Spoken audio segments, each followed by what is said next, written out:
Well, hello there. How are you? Happy March. Welcome back to another episode of Kids Health. This is our 7th episode. Hi, Lawrence. Good morning. How are you? Good morning. Heidi, how are you? I'm doing really well. Thank you. Number 7. I know. That's my favorite number, too.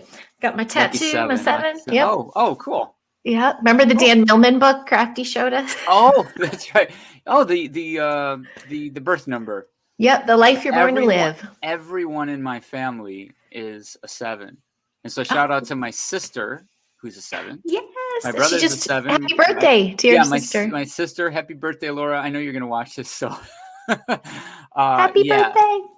Yeah. So she's a champion with the voice, her voice. She's amazing. My sister, Laura. Yep. Nobody like her. That's awesome. Well, we're back, episode 7. I'm really excited. We're going to do some review, dental recap of the stuff we've gone through. And it's going to be kind of short and sweet today. And then I'm very curious with those who come across this. Let us know your thoughts of what you'd like to see. I know Lawrence covers it all. So help us narrow it down. Yeah. So this would be a good opportunity. We're going to do a quick recap of our last 2 episodes for anybody that watch those episodes and then they just want a little refresher of some of the key take homes. I got those ready for you today.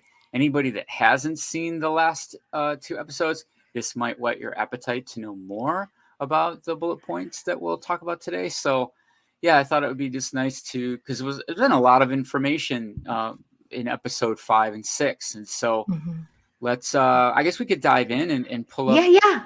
Let's pull it up. Yeah. And then we'll share our 2 cents. Little recap. Well, when you think recap. Dental healthy recaps. So we covered in the first episode on dental health, it was nutrition and hygiene. And then the last episode was on mouth breathing. So some of the key take homes on the nutrition side, on a very basic level, are your fundamental nutrients. We went into Weston Price, and that whole incredible story behind that dentist who's traveled around the world and examining ancestral diets and came away with some take homes on the nutrition side. So fundamentally, your nutrients, vitamin A, D, K, B12, and C.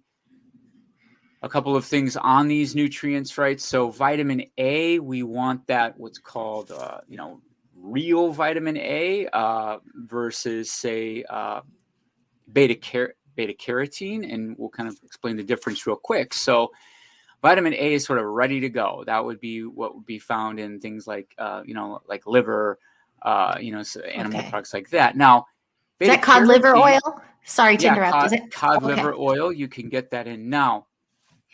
Not to say that we don't get vitamin A from your colorful plants, but your carotenoids, your key for this is to make sure that you just have a little bit of fat along for the ride in your meal, because these are fat soluble nutrients. Vitamin A, D, and K are fat soluble. So if we're doing things like carrots and colorful veggies that have carotenoids and carotene, we want to make sure to have a little fat. So olive oil on a salad would be great for that, or avocado, something like that. Okay. Yeah, vitamin A is good. The good fats are good. Yes. So we're having this like colorful salad. Put a little bit of fat in there. Okay. That'll help that. Vitamin A is really important for the mucosal tissues. So, the health of the tissues in the mouth and the sinus cavity. That's kind of also our first line of defense from immunity. So, good old fashioned mucus. We want enough, right? We don't want overproduction, but we want enough. Vitamin D. So the best sources, tell me, Heidi, best source of vitamin D. Not calcium. Meat. Not if we. You got me in class. Some of us need a recap. I got triggered. Like someone called on me. I don't know. See, this is why we do a recap. I was just using this as an example of why we need a recap. So vitamin D, the best place to get it is the sun. Oh, yes. That was a trick question. I've done vlogs on that. Yes, it was. I got triggered. Eggs and mushrooms and stuff. But yes, the best is the sun. And this is why sometimes in the winter, we run low in vitamin D, and could be worth supplementing there. But sunshine, usually from spring to fall, is the best time, to get optimal sun for vitamin D. And there's a million benefits of vitamin D. And do those sun lamps count? Do those do any? Yeah. Like in the winter when you can't get the sun for like a month? Yeah. Do those fake? You can. They will help. There's nothing like the real deal. Yeah. Yeah. And then real quickly, like just kind of an aside trivia, when you're out in the sun and you're wearing sunglasses, you're more likely to burn, which is wild. So because your eyeballs pick up the signal from the sun that tells your skin to properly protect itself. And so when you block that, you become more vulnerable to the sun. You'll get burned. So it's just very interesting how that works. So, we're told put the sunglasses on, protect our eyes, but we need the spectrum of light. I'm 1,000% with you. Yep. Very interesting. I know. Vitamin Be K. careful of those super duper cheap glasses in Venice. I used to get those all the time because they're so trendy and cool. They do nothing. They do more harm than good. Vitamin K. So that was the Weston Price, the mysterious activator X that they end up discovering was simply vitamin K. Same sort of exact rule applies as with vitamin A. You could get your K from your leafy greens, but we want to get some fat in there. For a plant source that actually has an active form of vitamin K, that would be like a fermented soy, which is like natto. Miso has a little bit. Natto is the highest. So that's really rich in the Japanese diet. So, vitamin K, if you're supplementing with this, you want to look for K2. And it's a little confusing for some people because you'll also see it as MK7. There's a form. There's actually MK4, MK7. There's different forms, but all under the umbrella of K2, which is the active form of vitamin K. B12, we also know is there's associations with low B12 levels and dental health. Really important for growth, development, blood cell production. Also pretty much predominantly found in animal foods. This is why your vegans and vegetarians need supplementation of B12 often. And vitamin C. So if the gums are bleeding, we know, vitamin C can remedy that. And your vitamin C is your colors, in your fruits and veggies. I was like peppers. People think about oranges as vitamin C, but like, colored peppers are really, really wonderful sources of vitamin C. We want to, how are we doing on time here? Yeah, we're good. We're gonna quick and dirty today. We're fabulous. Yeah. We want to avoid the over soft diet. So that one, yeah. Yeah. I see you nodding. Well, I learned the hard way with that, especially with babies. You're like, be careful. But as soon as those teeth are coming in, they need to start crunching and working on them. Everyone, you can cut things small enough they don't choke, and you can be there with them. But it's really important that, and I've been doing that. More of my teeth started hurting. I'm like, I got to get my soft stuff. And it just did a disservice. I have to actually train my jaw. Yeah, absolutely. And this is exactly why. So as soon as those, teeth are up, then you're able to start to introduce solids. We want to start working. And, we talked last week about that. Or last episode about that, about the importance of that with the jaw formation. So we want to avoid an over soft diet. Soaking grains, nuts, seeds to neutralize the phytic acid. So, and these are the, there's lectins, phytates. These are the coatings around plant foods that actually they're mineral inhibitors, right? So by doing this, we also access more of the nutrition. So not only is this not great for our dental health, but we're not getting as much nutrition. So we can soak this and sprout. Right. So when you go into your little hippie health food store and you see sprouted nuts and seeds, you're like, what is this? Why is this bag of sprouted almonds $20? You can do it yourself, guys. I know that was a big eye opener. That episode, that was such an eye opener of the sprouting Yeah, so the sprouting is really useful. And the fermented foods again. So when you're fermenting, you're opening up the food, so getting a lot of those wonderful acids that are going to help digestion. Acetic acids, I think acids, like, oh my God, acids must be. I mean, we need the certain types of acids. So fermented foods, as I mentioned, natto earlier, to get that vitamin K, but things like kimchi. Kombucha. Kombucha is a fermented food. Ferments are great. Bone broth, really wonderful. Bone broth's actually very good for the immune system as well. It's very rich. That's fermented? Bone broth? It's bone not. broth? No. It's a separate item. Yeah, so we want fermented foods. Wait, oh, now I see. Paid attention again. That's why my bullet point isn't indented, Heidi. Yeah, bone broth is something that if you could include it in half a cup to a cup a day, can be great. Here's the real big thing with bone broth: organic only. Organic only. I should have put that on there. Now, why is that? If we actually look at the uptake of some of the environmental toxins, things like Roundup, which are herbicides that are used with GMOs, what they actually showed is that a lot of this doesn't show up. So if you're like eating like a muscle meat, right? It's thankfully not showing up there in high amounts, but it is being absorbed into the animal's bones. So if you're getting a non-organic bone broth, you're taking up a concentration of those environmental toxins. So yeah, gross, right? So, I mean, some people are grossed out by bone broth in general, to each their own.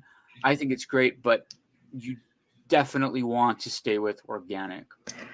Okay. They make some good jar ones at even Trader Joe's and Sprouts and all those kind of places. You can get them in the jar. So if you don't want to, harvest it yourself. Exactly. I mean, and there's like, old school ways to make it. 24, 48 hour slow simmer kind of methods to make it at home. Sugar, this is, I guess, obvious, but it's still worth mentioning that the number one dietary cause of cavities is sugar. So sugar and is feed the bacteria in the mouth. Yeah, I was just gonna say, it's not just the sugar in your mouth; it's how it lowers your immune system too, right? There's all of these. I mean, there's so many issues with with sugar and blood sugar, going on a roller coaster up and down with that. I mean, you could go on and on. Its impact, excess added sugars, its impact on the liver. So your standard American diet that's full of processed food.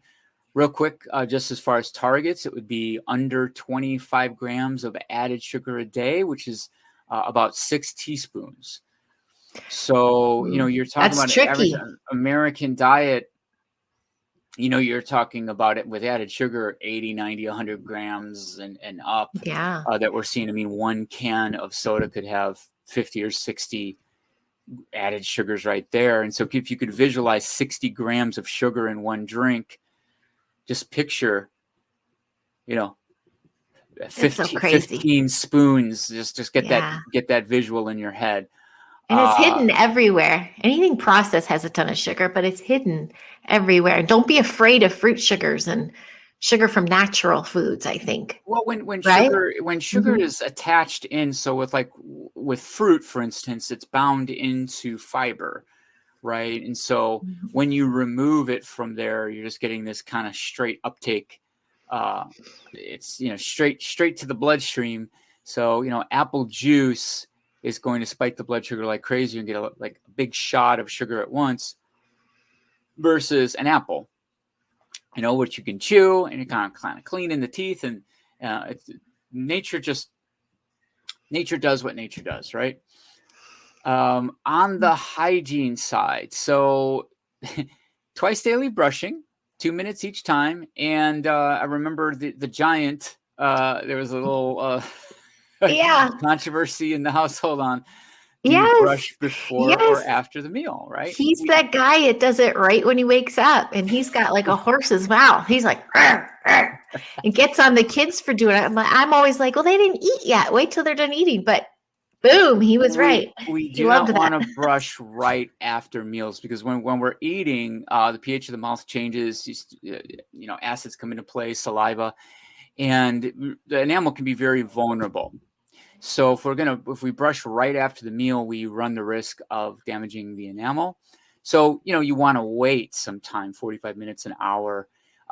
If you feel gross, rinse the mouth out with water. Just rinse your mouth. If you got any like particles or things like that, you don't need to like brush it right away. So really important. Calcium hydroxyapatite toothpaste as an alternative to fluoride. This hydroxyapatite form of calcium is the exact form. It's a direct match to the form in our teeth. So if we're talking about remineralization, look for this type of toothpaste, and over time it can help give the teeth a nice, pretty look, smooth, polished looking surface, and you'll have a nice, bright smile and no fluoride. Electric toothbrushes are great. They could be fun too for kids. I also didn't mention here, but like the water pick. If we get into flossing, so these are fun little things for kids actually. So, and a much more thorough job of cleaning the gum line. Flossing, not everybody, flossing is one of those things that sometimes people don't do enough of. Remember, It's so important. The big thing with flossing is the mechanical stimulation on the gum line. So yes, you are getting food particles out of there, but you're also stimulating the gums so they strengthen. Then you can also use one of those little rubber picks. And it's big difference. I was an old mouth bleeder, advanced periodontal. I was advised get in there and floss, like make them bleed almost, and then swish with PerioBrite and stuff. But that actual, like, couple days later, it stopped. It was like working the gums. I was working my gums out. Yeah. And oil pulling. So oil pulling, there's videos, just, go to YouTube. I love to just kind of do like a tablespoon of any old oil. It doesn't need to be a certain kind of oil. If you want to get fancy, like coconut oil, it's got some interesting, like, antifungal properties, but any old oil will work.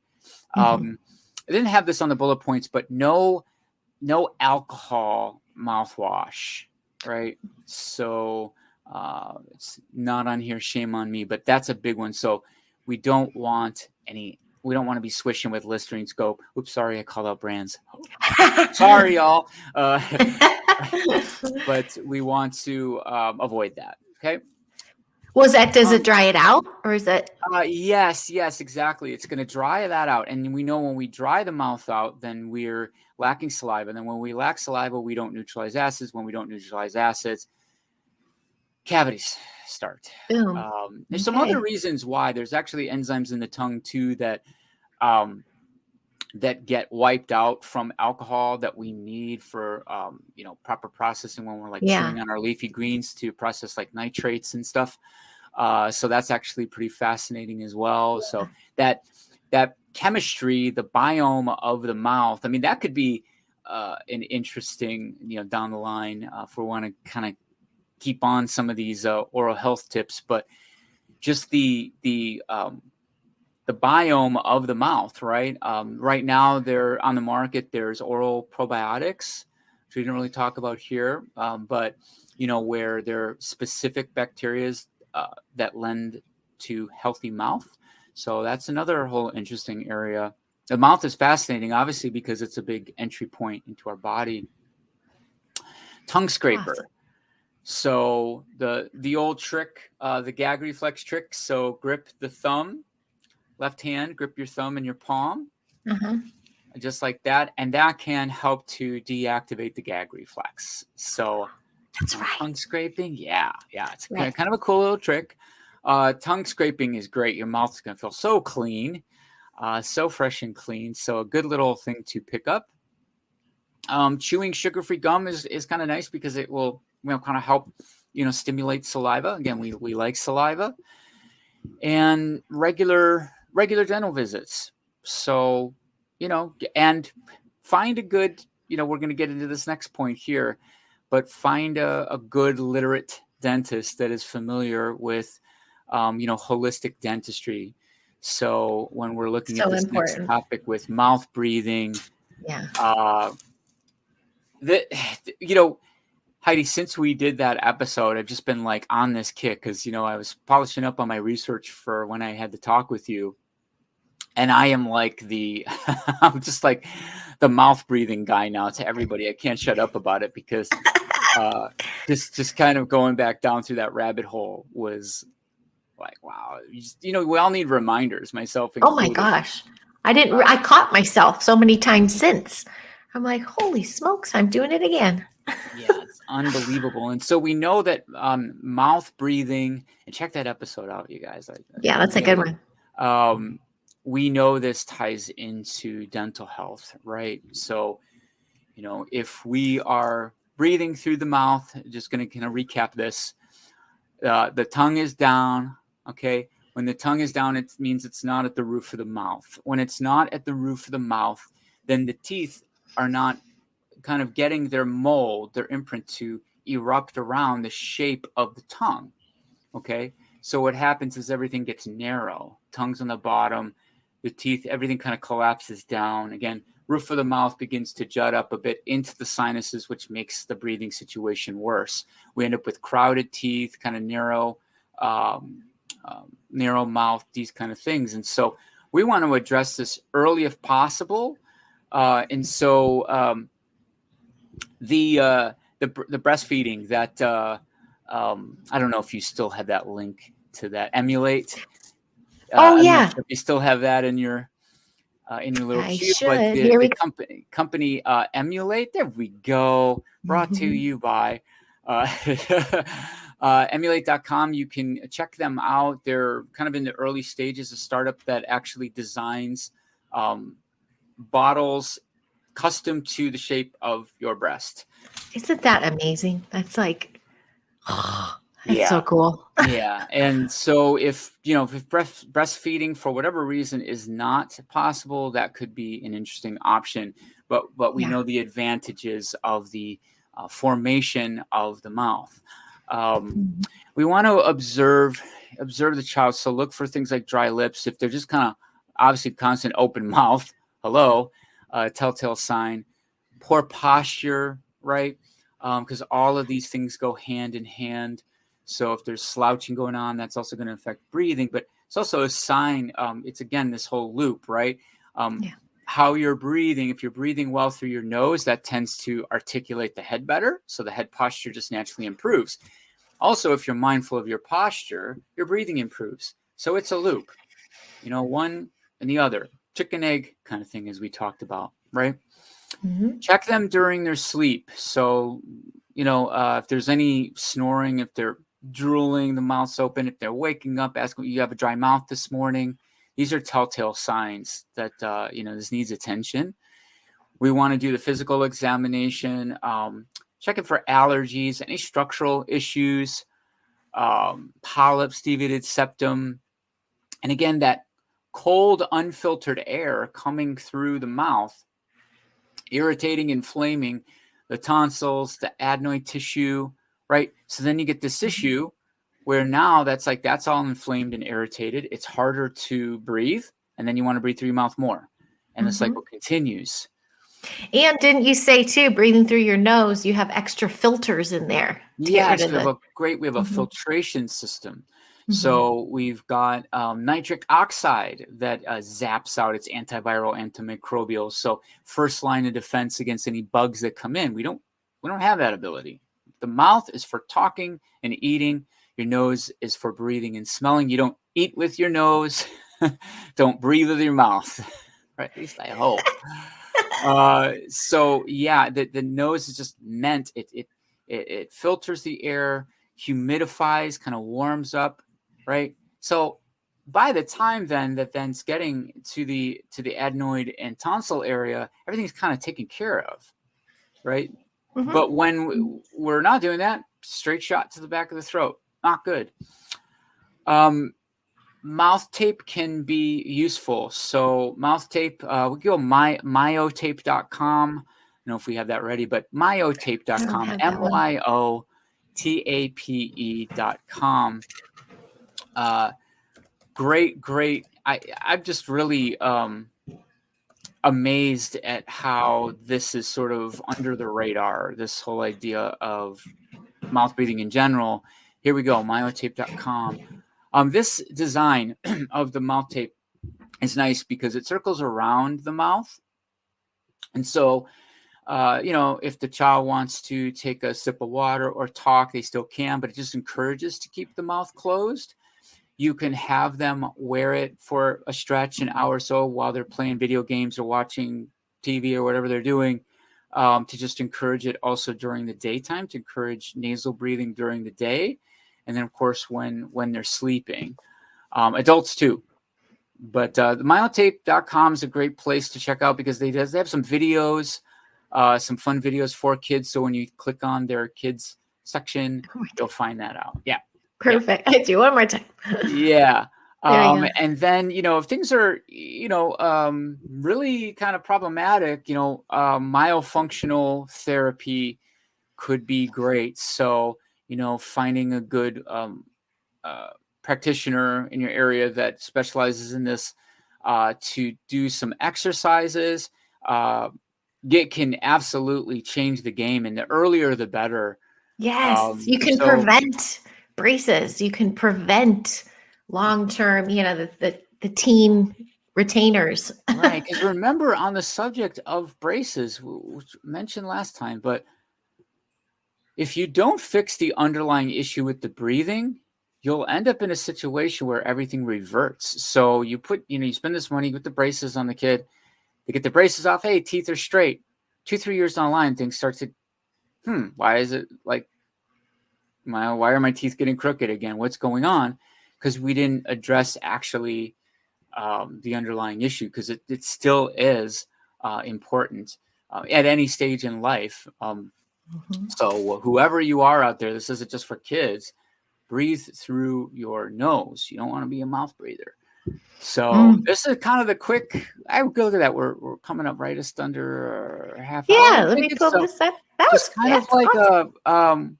These are the hot points. Those are sort of the take homes.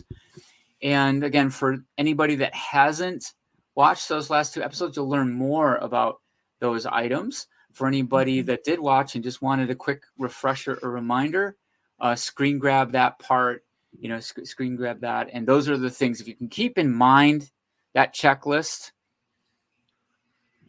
that's going to be about 95% of it. Yeah, that's like a serious checklist. That's like the Cliff Notes. Yeah, it's a little more than just, brush and floss. It's like, okay, good. That's great. But let's really look at all these other points and have a good approach overall.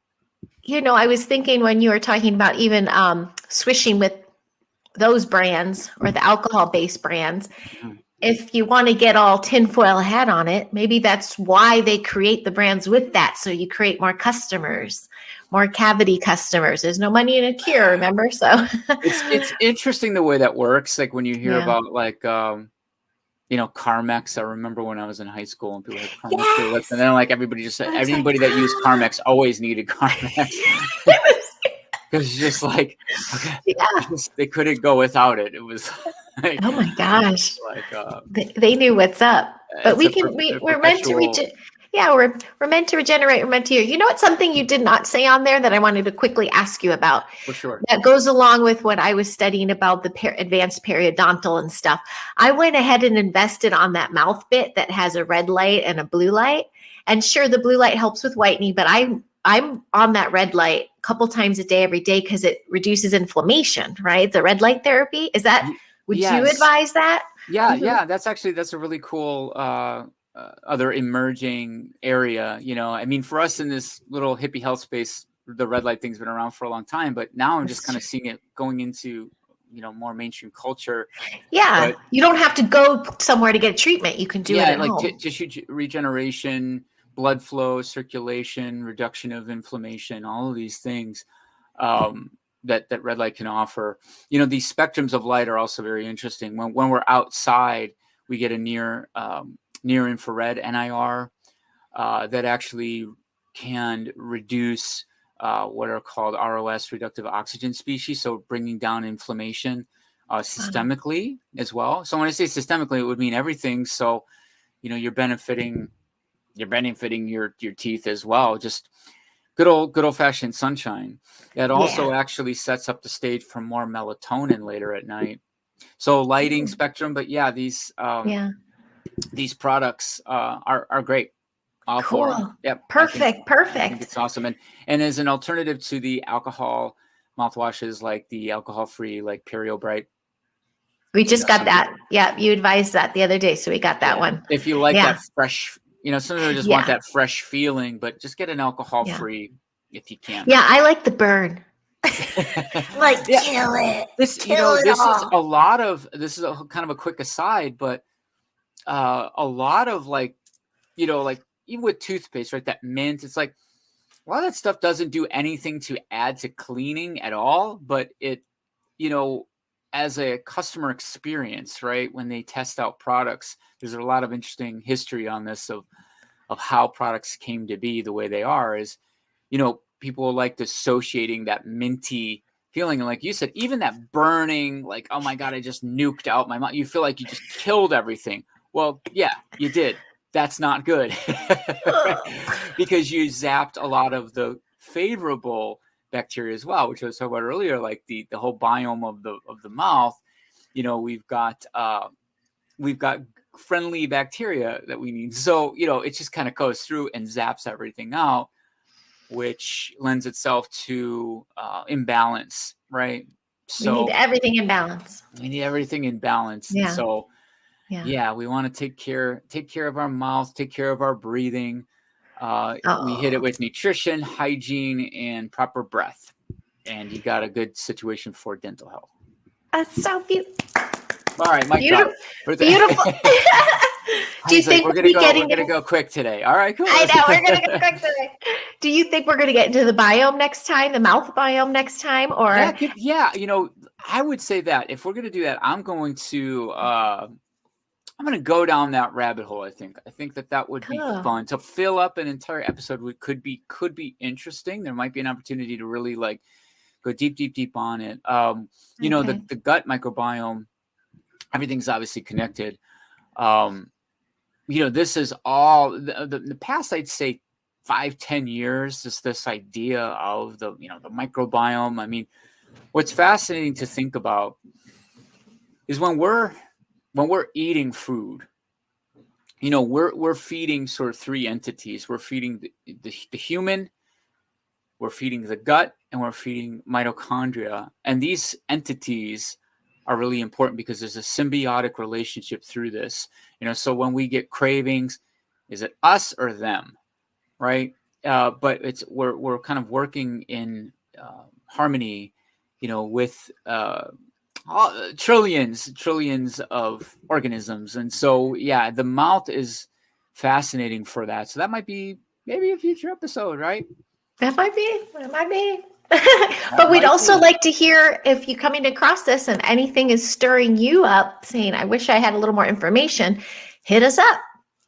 Let us know what you'd like to see. Mm-hmm. And the thing is, it's, for me, my thing is nutrition primarily, but I'm also looking at lifestyle and everything holistically. And so, I'm not a dentist. Right. But I am honoring the fact that I need to check in on my clients' dental health. So you want to find good professional qualified people, but I would say that if, again, bears repeating, if your dentist isn't checking in on things like mouth breathing, or if you bring that up and they just kind of dismiss it, that's not good. That they should really understand all of this, because again, if you're getting regular checkups with your child, that dentist that's looking at the child's health regularly, he's going to be able to pick up on things and checking in on progress and these kind of things. And it should be this ongoing conversation, because we're talking about developmental. Yes. How are the teeth coming in? These kind of things. So really important to get that right and find someone, do word of mouth. Yes. If you're in the LA area, I got a great person. Hit me up. Yeah, Right most on. definitely. We're doing the well-being of the whole child. So, Absolutely. Lawrence, thank you again. Hey, folks, if you have not by chance checked it out yet, kidsgethealthy.com. We're also going to, yes, I got my logo up this week. Lawrence is making strides, and we're Shameless. also never a shameless plug, honorable plug.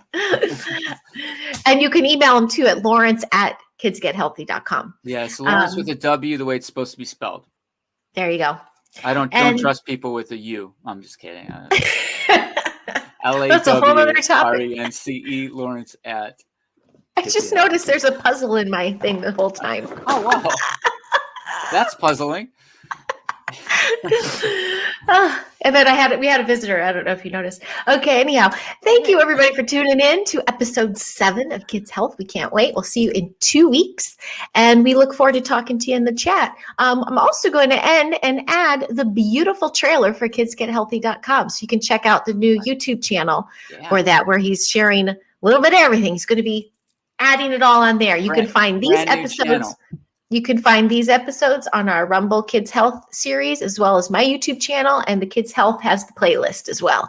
So check it out. Thank you again, Lawrence. Thank you, Heidi. Doing so well. Always fun. I love it. And we will see you all in 2 weeks. 2 weeks. Bye. Bye. I'll see you in a minute, Larry. Hold on.